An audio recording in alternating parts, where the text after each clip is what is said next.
He was born on January 5, 1985 in Kimotang in South Sudan and was one of the lost boys of Sudan. He was a victim of the Second Sudanese Civil War and abducted at age 6 while attending Catholic Mass.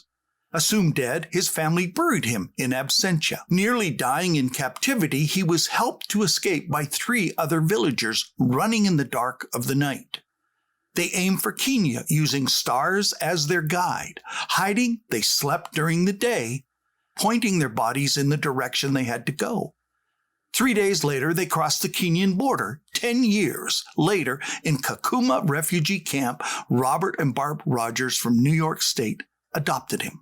While watching the 27th Olympic Games from Sydney, Australia, he was inspired to become a runner, watching U.S. sprinter Michael Johnson on TV.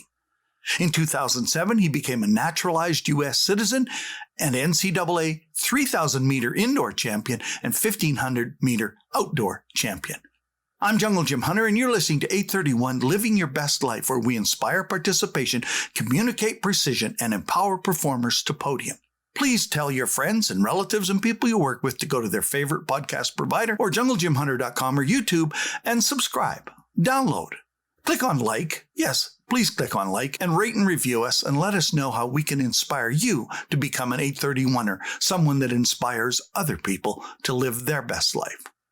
Well, it's 31 days to the 32nd Olympic Games and 62 days to the 16th Paralympic Games. And today we're going to talk about the Olympic doves.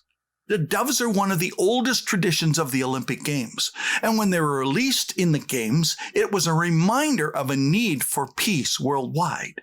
The homing pigeons, however, used in the ancient game was released to become part of the communication system to let everybody know that the Olympic Games were about to begin and they should light the Olympic flames on the tops of the mountains and hills.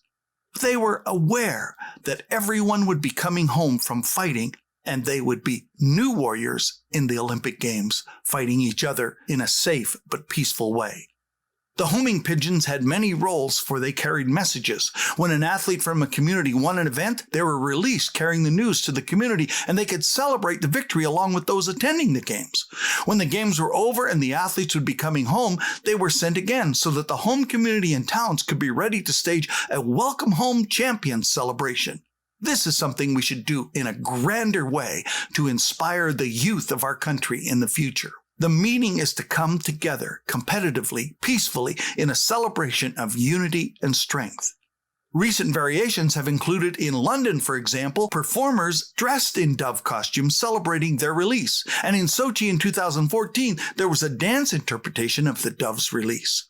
Although not all the world nations are members of the IOC, there is a desire within the IOC membership that there would be no warfare during the Games.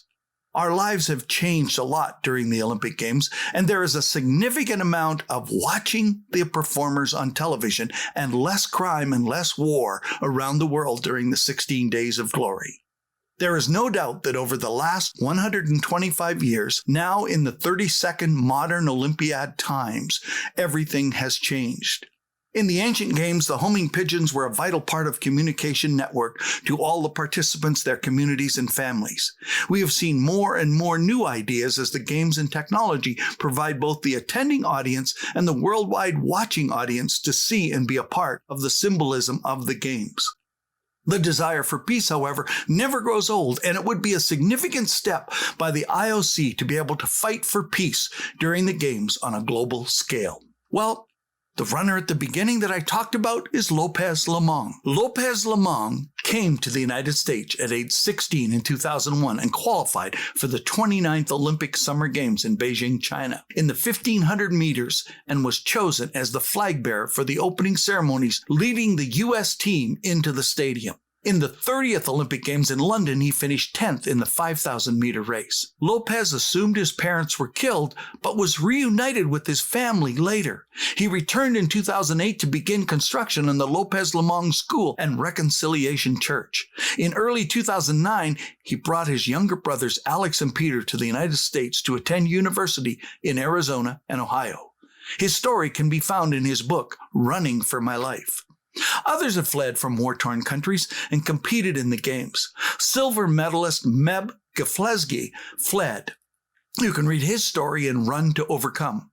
And Alberta's Fort McMurray resident Shannon Ogbani Obeda carried the Eritrean flag in the opening ceremonies, representing his homeland of Eritrea into the 23rd Olympic Winter Games in Pyeongchang in 2018. His parents had fled war-torn Eritrea as refugees. I really want to thank you for listening, and this may not be as exciting as the usual podcast, but it is important for us to realize that being at peace and having the opportunity to enjoy such a great thing like the Olympic Games instead of being in a war-torn country is such an incredible accomplishment. My quote for the day: every opportunity has a shelf life. Take advantage of them before they are gone. I hope you will all have grown by the time we meet next time.